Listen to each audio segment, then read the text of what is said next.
Picture the scene. It's the mid-90s. You're losing faith in Commodore or Atari's ability to keep their stuff in order and decide to buy a PC. They're faster, bigger, all the new games are sure to come out for them. Naturally, you want to play your favourite games from your old systems though, so you go out and find a few. And you're confronted with this. Or this.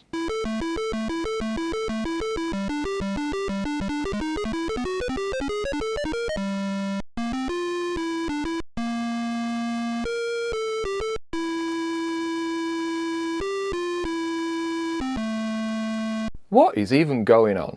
You were sold on the idea of the PC being superior, and here it is, either looking awful and sounding like some kind of NSA audio torture device, or if you're really lucky, a car alarm, or some of that weird new electronic music your older brother seems to enjoy listening to. Things did rapidly improve, however, especially with graphics. Writing games for CGA when you're a developer used to an Amiga or an ST must have been utter torture. And then we come to the sounds these early PCs made.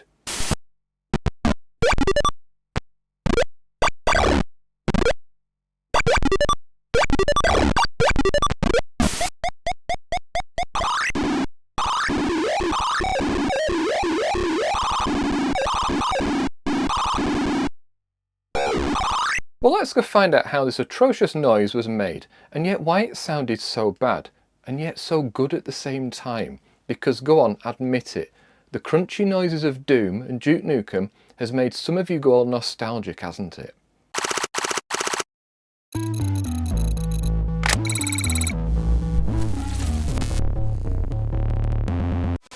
This video is sponsored by Brilliant. More on that later.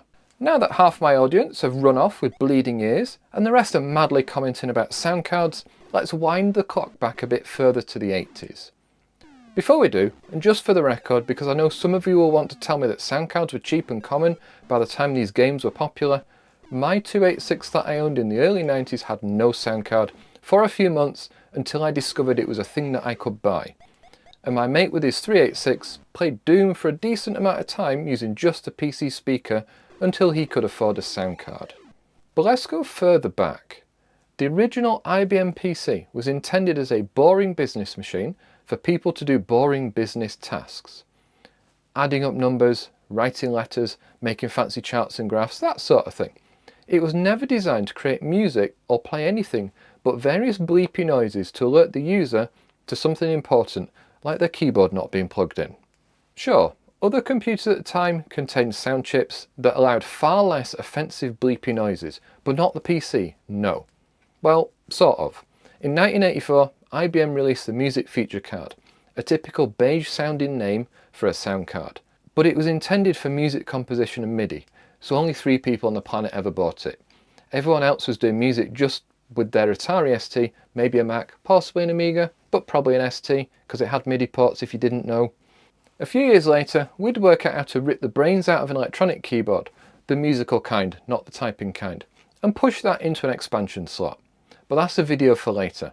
Today, we're all about the original noises a bog standard PC could make by itself. There wasn't much hardware. There was a speaker, it was hooked up to a programmable timer, and you could make the timer flap the speaker to make a noise. It also seems to be an afterthought, as if some engineer in IBM found just enough spare circuitry in something that was already there that they could attach a speaker to for minimal effort and no cost. And that's what we're looking at, or maybe listening to, in this video. How to commit crimes against audio using a speaker, some ingenuity, and a little bit of code. We'll investigate the techniques that we used, what it sounds like, and if you're not deaf or suffering from a headache by then, we'll hear how the professionals did it. First though, let's find out how sound even works. Humans have ears. They collect, amongst other things, sound. It's a good survival adaptation really, as it allows us to sense the world passively. Our ancestors could escape being eaten by a lion by hearing the screams of someone else being eaten by a lion, and then we can run away before they became lunch. The sound comes from something vibrating, like this ruler. As I twang it, the pitch changes because the speed at which it vibrates changes. Faster vibration, higher pitch. The wobbling ruler bangs the air around it, causing that to wobble. Eventually this wave reaches our ears. It needs to vibrate at a minimum speed before we can hear it, and if it vibrates too quickly, we also can't hear it, but your dog might do, if you've got one. Actually, you can't hear any of this because you're not in the room with me, so instead, the microphone on my camera detects the vibrations, turns it into a change in voltage, and then some clever hand-waving trickery involving the internet happens, and your computer or device recreates that change in voltage, and it comes out the speaker. Here's a speaker. It's got a paper cone that moves, a coil of wire wrapped around the bottom, and a round magnet that sits inside. It's just really an electromagnet with a big bit of paper attached to it. If I connect some power, the cone moves. If I remove the power, the cone moves back. If I could somehow do this quickly enough, it'd make a noise. Now this is nice and all, but how can we make this happen using code? How can we switch the speaker on and off like that under our control? Buried inside the PC is an Intel 8253 or 8254 programmable interval timer chip, also known as the PIT or PIT. I say buried because on anything not an IBM PC, the functionality of that chip is part of some other circuitry inside whatever other chips the code manufacturer built their motherboard out of. Either way, this chip or its circuitry is in charge of some fairly fundamental basic functions of a PC. It's not a sound chip. The timer chip has several channels. One is dedicated to the highest level hardware interrupt called IRQ0. The next channel is used for DRAM refresh. So if this chip isn't set up correctly, your PC isn't going to work properly. And then for some weird reason, channel 2 is wired up to a cheap little speaker glued to the inside of the casing of the computer. So there's no sound chip, there's not even an audio amplifier circuit, it's just a speaker wired up to the output of this timer chip. And the chip just emits square waves at timed intervals, and that's it. The interrupt timer runs at about 1.2 MHz or 1193181 Hz to be precise. So to play a tune or at least a tone, it's not hard to use some basic maths to work out what frequency that thing needs to vibrate at. For example, if we had a 440 Hz tone, which is an A, I think, we first need to divide 1193181 by 440 to get something called a divider. This is how many times the interrupt timer needs to tick. After that, it's a case of setting the interrupt timer to channel 2 and to square wave mode. We then need to send the divider to the programmable timer as 2 bytes, because it's a 16-bit number, so we need like both halves of it. So we'll send the low byte first, and then the high byte using this very simple code. And then we need to switch the speaker on. We do that again by connecting to port 61 hex, but we need to read it in because we're only toggling one of the bits. So we need to leave all the other bits the same. And after that, you get noise, which will keep playing forever. The CPU is no longer involved in this at all. There's no code running to make this noise happen.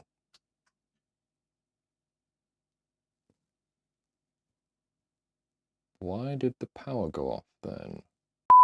Which will keep playing forever. The CPU is no longer involved, there's no code running, it's just a piece of hardware emitting a square wave down a piece of wire that's got a speaker attached to it.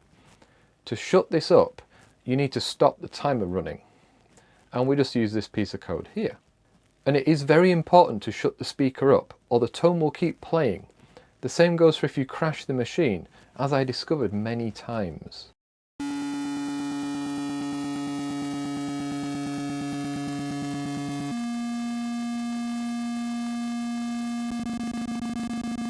Now this does present a bit of an irritating issue in that because it's running by itself, if you want to play a tone for a set amount of time, your program either needs to just sit and wait for that time to pass, or you need to start using interrupts so that something can happen in the background like the rest of your game while it's playing a tune.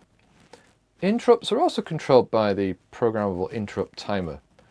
There's interrupt 8, which is part of IRQ0. This stuff gets kind of confusing after a bit, which is a system timer, and you can program that to tick at a different rate. However, that also controls some slightly fundamental parts of DOS, and it's better to make use of something called interrupt 1C. This is a user timer tick interrupt. It's a software interrupt triggered every 55 milliseconds. We can hook into this and run our own code. It's quite convenient to use it to act as a counter, and then to switch the PC speaker off after an amount of time. So this is a play sound function. It does pretty much what I've just explained. So we're doing the divider to work out the actual how much to set the timer off by. Then we're controlling the interrupt timer by sending it the data, and then switching on the speaker. This is the no sound function to turn the speaker off. It's very important that you do that or it'll just keep playing in the background forever. And then we have the timer wait function. What this is doing is it's reading the BIOS date. Somewhere stored in RAM is the current timer that the BIOS uses to know what time it is. And that is updated by IRQ0, which, if we were to mess with that, we could screw up what time the computer thinks it is, and a bunch of other timing related stuff. But I'm using this just to work out, like, how long has passed. It's a slightly better delay system. And then we have the main function, which is just going to play a 440 Hz tone, wait for, I think, about a second or so, and then turn the speaker off. So if we run it and listen really carefully, we should hear a little beep. There you go, let's run it again. So that little beep that you heard is a little bit boring, and it's quite difficult using this in any meaningful way. You know, if I have to like halt the entire machine just to wait for a sound to play for 5 seconds, the computer can't do anything else. So we need to figure out a slightly better way of doing this. So what I did was make use of a timer interrupt so the program could do something else while the sound is playing. You know, if you're making a computer game, your character kind of needs to keep moving around the screen. It can't stop whilst the sound plays to indicate he's been hurt or something. I also took the play sound and no sound functions and put them in their own file because I'm going to be reusing them quite a lot. I don't want to keep copying and pasting them between code. Ignore this preprocessor nonsense, it's just part of what you have to do according to the documentation. There's some variables that we need, but we've got the frequency again. We've got this tick counter, so we're going to count how many times something has happened. And looping is just to control the main loop. And in fact, the main function itself is pretty short. There's not a lot going on inside it. This part with getVect is part of a Borland C++ helper routine that will get me this vector, which is part of the interrupt that we're playing with. And I can store whatever the current interrupt vector code is, because I need to restore that afterwards. And then I can put my own in its place. I've then got this tick counter thing, which is how long it's going to play a sound. I play the sound, and then I've got this loop, which is just doing its own thing. It's printing out the tick counter so we can see that something is happening whilst the sound is playing. Then when that loop is finished, what you have to do is put back the old interrupt vector that was there before, because it could be someone else's code or vital to the system. Turn the sound off, because that's important, and then I just quit. So this is the interrupt handler. It's not actually doing anything important. Well, it's important, but it's not making any sound. All it's doing is counting time, and when the time has run out, it makes the main loop stop, and that's it. It also calls the other interrupt handler that we've just stolen, just in case that needs to do something as well. So if we run this one, which has an error. Oh, what that is I need to also compile beeper.c. So you can see when it's running, it's also showing the counter. So that proves that it can do something at the same time.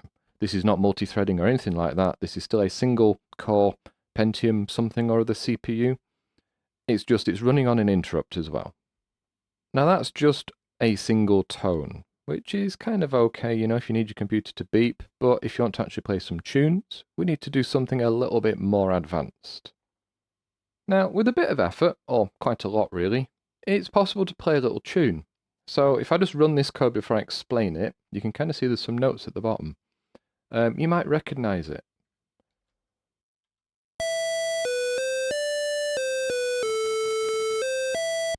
Although it's a bit slow, we need to speed it up. Which I think is this number here.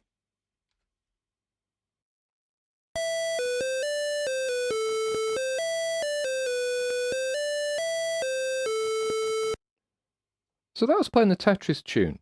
Well, the first couple of notes of it. Because to do that, I had to find the sheet music for Tetris.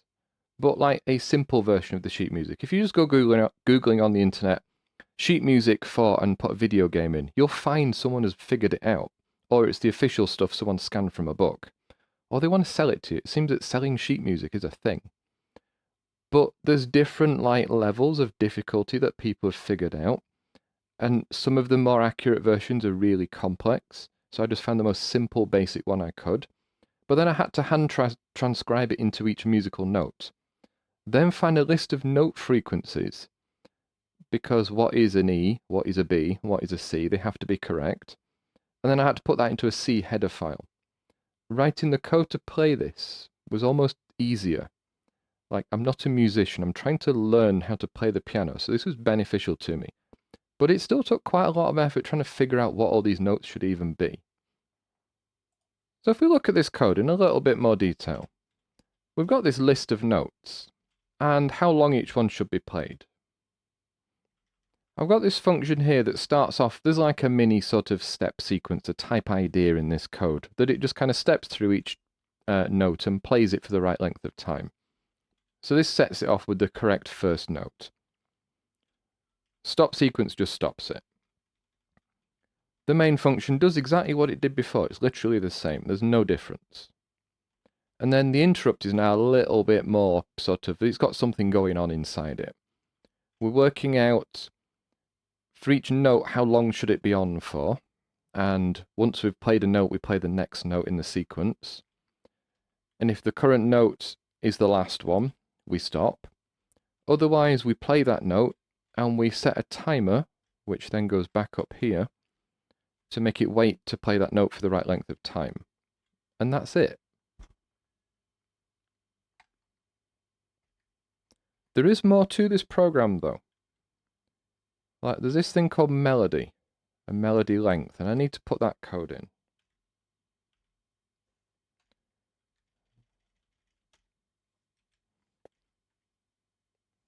And then if we go back into the code, you can see that parts of it I've commented out, like it says there's another beat timer that's melody 0 and there's a play sound for melody 0. And the same thing down here. So once I figured out how to make it play a bunch of notes that I typed in, I wanted a more complex tune. So I went out and found one, and I've stored it in this array. So what you're looking at here is 330 note frequencies with their timings. Now, where I got this from and how it appeared in here could be an entire video by itself. The simple version is, I found a MIDI file, I found a tool on the internet called MIDI to CSV, which will take a MIDI file, convert it to CSV. If you don't know what a MIDI file is, it's a standardized way of representing musical notes and how long the notes should be played for. It is actually quite a complex data structure. I could not be bothered parsing that in my little DOS program. So instead, I found this tool that will convert it into a CSV. Then with a little bit of AI assistance, I wrote a tool to extract the notes from the CSV file for just one channel and turn it into a list of frequencies, which then got dumped into a C file, which is what you're looking at. I'll include a link to the source in the video description. It's kind of useful maybe. So this is all the frequencies and it's all the notes. And our little sequencer thing will just step through each note and play it for the right amount of time. So what I need to do is just go back into the code and enable this stuff instead of the previous little Tetris tune. And then I need to put this back to 6. So, edit's done. It's no longer playing these notes, it's playing the notes from the other file. If we run it, you might be able to recognize this tune.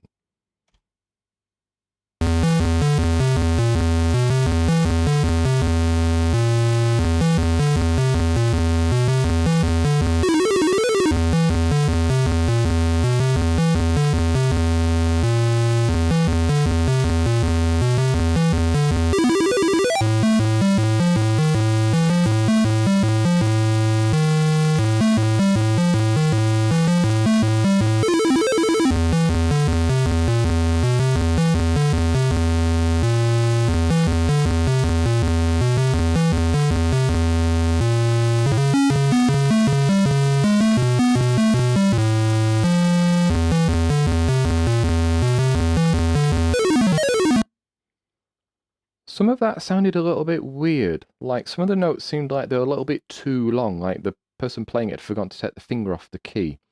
That's some of the subtlety that you just don't get with this type of music.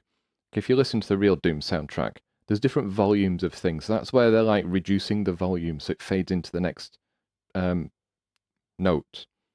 But you can't do that on a PC speaker. We'll talk more about that later. Took a decent amount of effort to do that. Lots of hard-coded values and transcribing sheet music. Here's a slightly better piece of music by people far more talented than me. However, before playing this, if you've got headphones on, maybe turn the volume down a bit or be ready to remove them very quickly. This isn't going to sound that good. Okay, gentlemen, I want you to raise your hand when you hear the tone. You can't tell me what to do.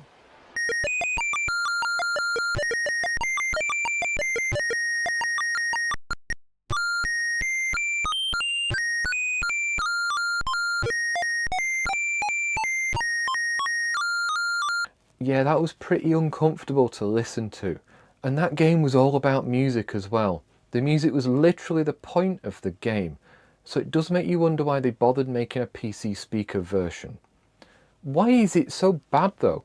Because other systems made bleepy noises with far more subtlety. It's a problem with square waves really, which is the only thing the interrupt timer can make. Remember, it's not really a sound chip. They sound pretty nice when the notes are quite low, but high-pitched tones are uncomfortable to listen to. It is probably similar to someone like screaming whilst they're being eaten by a lion or whatever. So it kind of sets off that fight or flight thing in your ears. Remember, I mentioned changing the voltage altered how loud the sound was. The timer circuit responsible for making sound in a PC doesn't do that. The speaker is either connected to 5 volts or ground, nothing in between. So you're hearing loud tones or nothing. Also, don't confuse this awful noise with the musical ability of the people who made the music.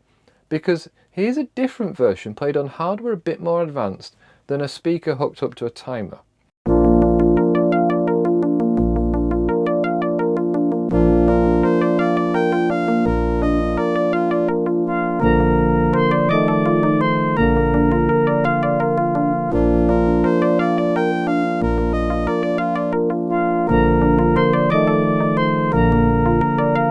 Notice how the notes sound less pure and more pleasant. There's a bit of texture to it. That's what happens when you're using hardware designed for the task. In addition to having no volume control, the speaker can only play one tone at once. Can't play 2 tones together. There's no chords. You can kind of trick it a bit by playing 2 notes really quickly, but it seems that nobody really bothered. If, like me, you were thinking PC speaker sound effects are just there so the games aren't silent on a machine with no sound card, I think you're probably right. I think that's the only reason PC games made beepy noises with a speaker, just so you weren't playing like Duke Nukem with no sound. Or even worse, the game just doesn't run. So it's like PC speaker or buy a sound card. Working out how to control the timer to play tunes was a good exercise in problem solving, one of the fundamental skills needed to write code at all. It's important to have good foundations and to work with purpose rather than blindly hacking at the code until it accidentally works. And that's something this video sponsor Brilliant also encourages, with its aim of making you become a better thinker and problem solver, with its thousands of visual, interactive lessons in maths, science, programming, data analysis and AI. Brilliant helps build your critical thinking skills through problem solving, not just memorization. Critical thinking and problem solving skills are skills we need to practice, especially now it's so easy to hand your thinking off to an AI tool and not do it yourself. I'm currently working my way through the calculus lessons and they're getting quite challenging. The new programming with functions course is quite fun. Instead of writing boring algorithms, you get to manipulate images. So to try everything Brilliant has to offer for free for a full 30 days, visit brilliant.org/ncotechnology or scan the QR code on the screen. Or you can click on the link in the description. You'll also get 20% off an annual premium subscription. If you're a bit more thoughtful about the pitches and sequence notes in a more pleasant pattern, it is actually possible to generate fun sound effects for games. Here's a few. This is what early PC gaming was like for me until I bought the cheapest Sound Blaster compatible card I could find.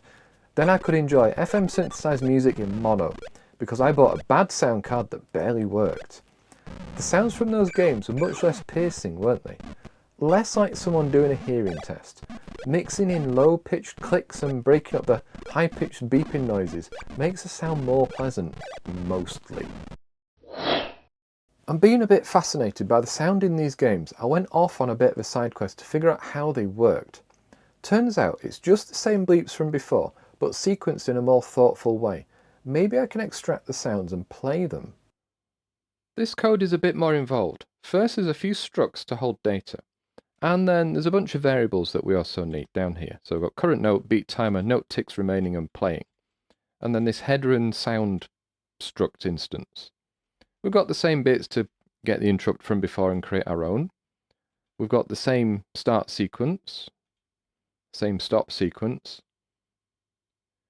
But then we've got some wonderfully old school C to read a file. If you remember back to the 90s and you're reading files in C, this is what it looked like. It kind of still does, but this is extra hairy because it's DOS. So we are reading a file into a buffer and returning the buffer. Got a bit of good old-fashioned malloc without any of the modern stuff to tell it like size of int times whatever, or any of that kind of stuff. Just give me that many bytes. Read in that many bytes into the buffer. Then we have the actual routine that takes each sound that we've just read in that file, finds it, and then plays it. Each sound is separated by FFFF. That's how you know the sound is finished. So what the sound is made from is a bunch of different frequencies that you play one after the other at the right speed, and then when you find FFFF, you stop. I'm using the built-in delay that's part of Borland C, just because, which also means that the interrupt isn't really doing anything. I don't actually need the interrupt. The main function reads in the file. If it can't, it quits. It tells me how long the file is, tells me about the file. And then there's 20 sounds that I've found inside the file, and it just plays one after the other with a decent delay between each sound, so you can like understand that you've heard a sound. It's not just all going to blend it together into one big long noise. Then I've got this old code here, which is clearly not doing anything because I quit the loop here. This code is very hacked together. I was just testing ideas out, seeing what worked. So let's run it.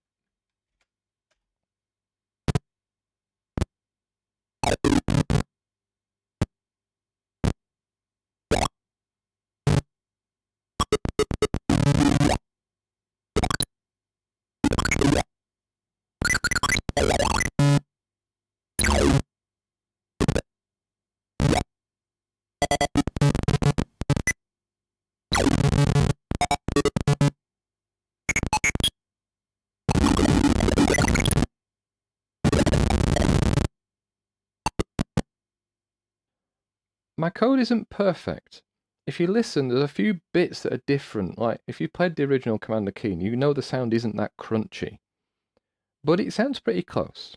I'd try and fix the code, but I just can't be bothered. You know, I'm just testing things out, having a bit of fun. I also quite like my hearing, and I don't want my existing tinnitus to get any worse. I already hear a high-pitched whining all the time. I don't need a PC speaker helping it get worse. What I can't work out is how they knew what pitches to use. I mean, this isn't id Software, Apogee, whoever they were calling themselves back at that time. So you know they're doing something clever behind the scenes than just ramming a load of sounds out the speaker. But I think what they are also doing is if you listen to the sounds, they're playing a high-pitched tone followed by a low-pitched tone. There's never two high-pitched tones next to each other, which kind of breaks up that loud, incessant beeping sound that you get out of PC speakers.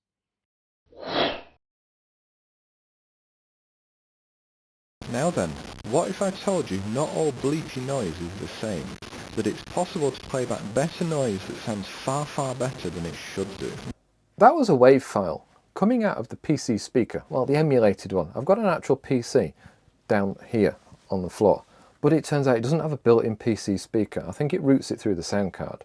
So, you know, it gets a bit better though. Listen to this.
How is that being done? Because I've been telling you all video, the speaker is wired up to a timer and going on about square waves and nasty piercing noises and trying to make you deaf and give you a headache.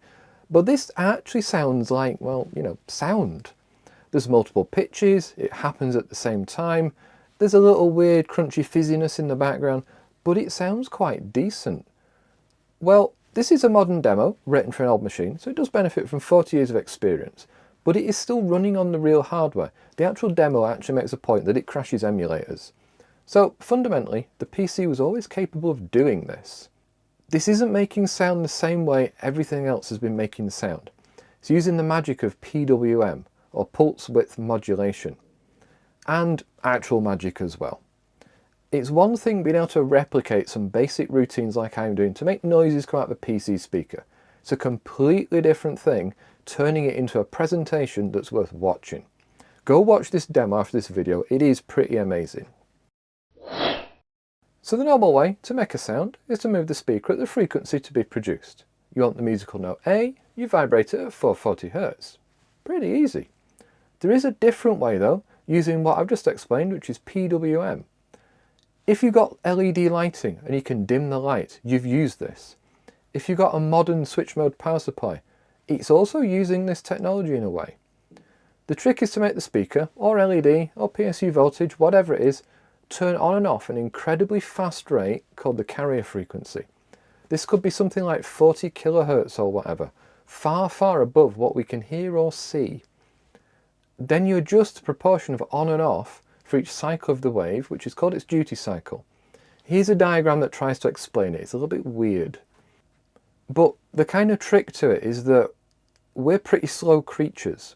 So if you flash a light too fast, we just perceive it as being on. But if the amount of time that it's on versus the amount of time it's off is varied, so it's not just on for an amount of time and off for the same amount of time, but on for maybe like a little bit and off for more, we'll perceive that as being like the average brightness, and so dimmer or brighter. It's the same with sound. We can't hear the high-pitched carrier frequency, but we can average out the tone that comes out of it from the change in duty cycle and turn that into sound. And here's a blog post explaining the overall way it works.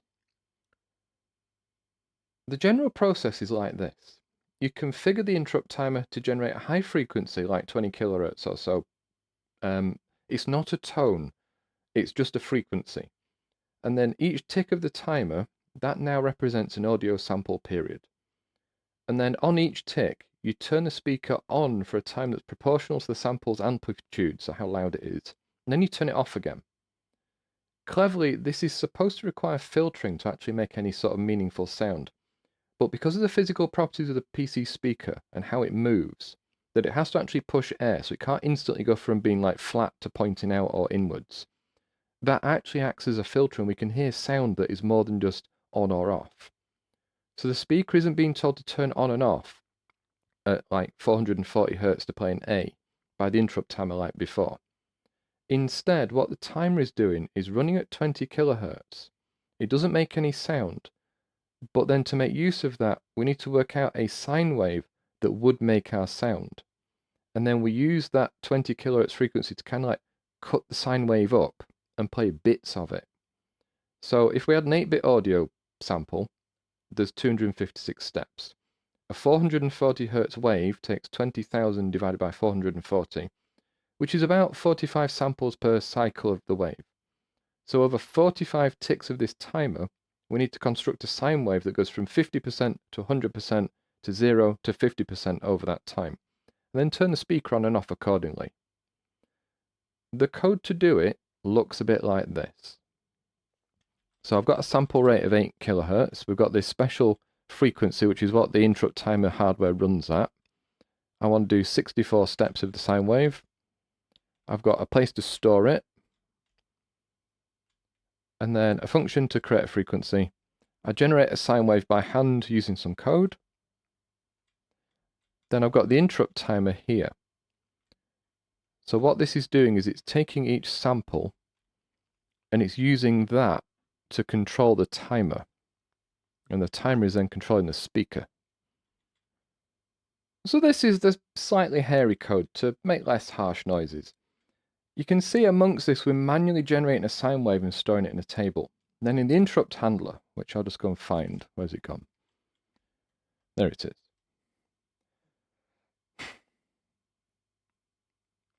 Then in the interrupt handler, we're reading a value from the sine table, turning it into a timer value, and using that to control the programmable interrupt timer chip. If I go into the main function, you can see here is the code that sets up the timer chip to run a timer based off the sample rate, not the frequency of the sound. This is the magic of pulse width modulation. If I run this and play around with it, you'll listen to it. It'll make a bit more sense. But yeah, that's kind of pulse width modulation. Sounds weird and crunchy and fuzzy, but it's about 1,000,000 times more pleasant to listen to. And if you can play varying frequencies like that, you can do things that are a little bit more advanced than just beeping the Doom theme tune. So I went off the rails here a bit because I wanted to play a WAV file, proper genuine piece of sound, not just some little beepy noises that I'd figured out. The WAV file player is fairly similar to the tone player that you just heard, but now it needs to read in a WAV file from disk. And this was an utter nightmare to figure out. For those of you who know what's what with DOS, the WAV file was 120 kilobytes. For the rest of you... Okay, here we go. The short version. DOS can only address memory in chunks of 64K, and without some serious voodoo, you can't just load 120K of data into it. What you're looking at here is the pure insanity that's required to manage this. I've got this read far byte thing, I've got these weird pointer FP seg and FP off things. If we scroll down a bit further, I'm doing all the general things that you've seen before. But there's this far free thing, and in fact, we're not even looking at all the code because I've got this load file and wav load thing as well. So let's go look inside wavload.c.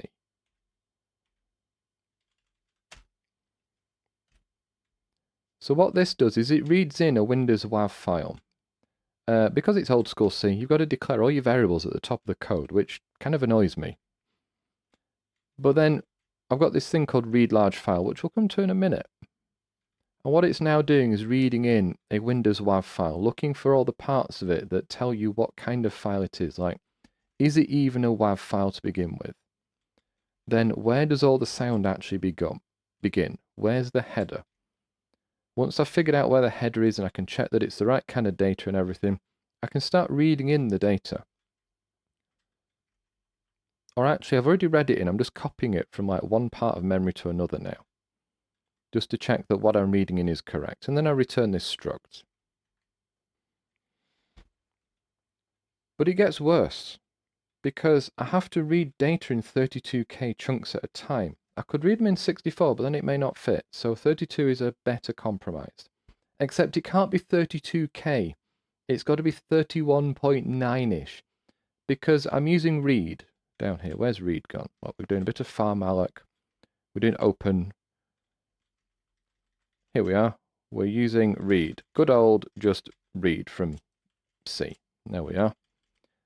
Now, when you read data using the read function, it returns a signed integer because it returns negative values if there's been a problem. Like if you ask it to read something that's not existing, it returns like -1 or something. If you try to read past the end of a file, it returns a different negative number. So the negative numbers are error codes.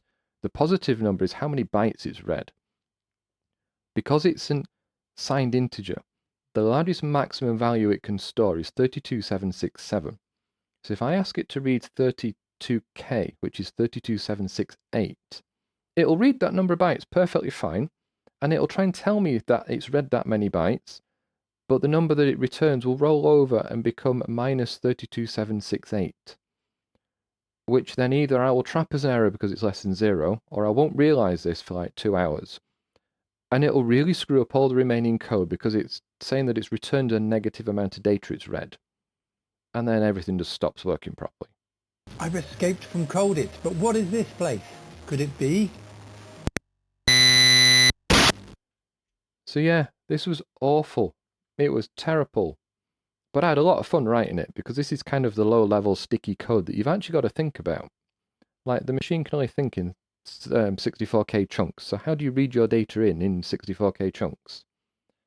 The nice bit as well is I never have to write this code ever again, which is amazing. As I do this, I'm slowly building up utilities and tools that I can reuse.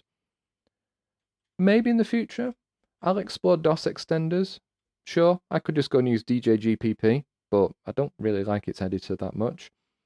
But that also seems like the easy option, because then I am just like, it's almost like I'm just programming in Linux, and I may as well just go do that. I quite like that this is DOS, and it's restricted to the DOS and early Intel, like, restrictions. I also get the feeling that I'm following the sort of logical progression of a DOS programmer of the time. Like, originally I had no idea what all these different memory models, like small and large and huge and things were.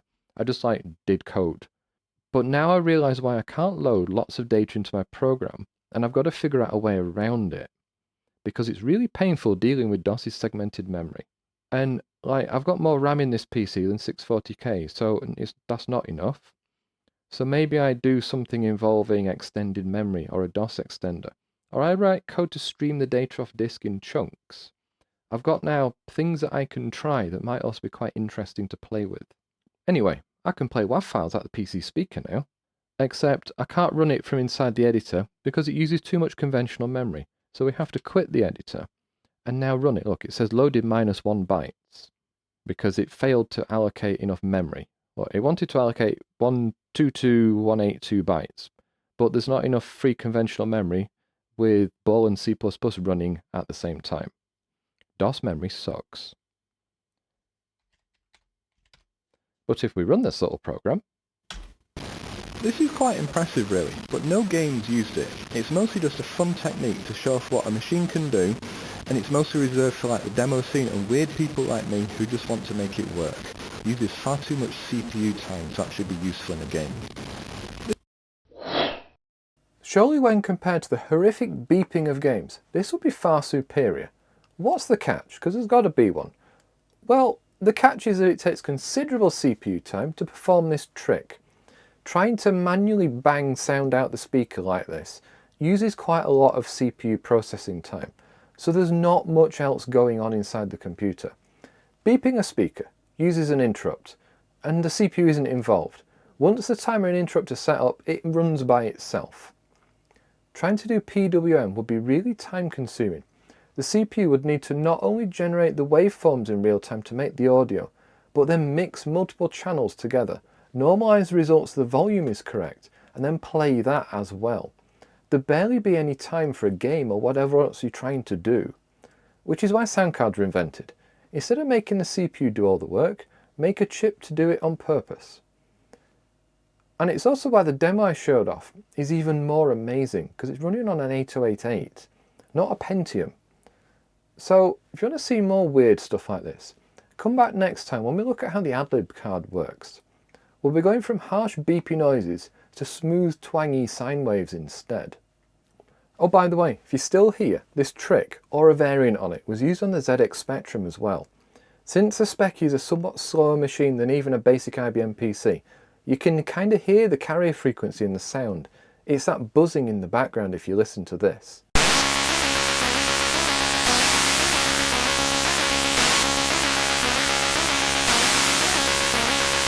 But it's pretty cool, considering the Speccy was mostly making rhythmic farting sounds in games, kind of like this.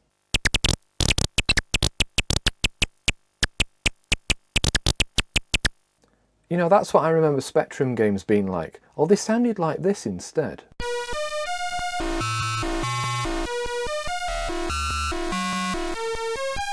Don't have nightmares, sleep well. Good night. Good night.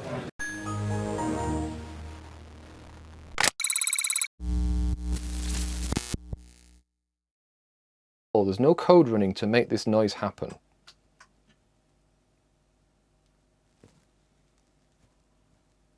Why did the power go off then?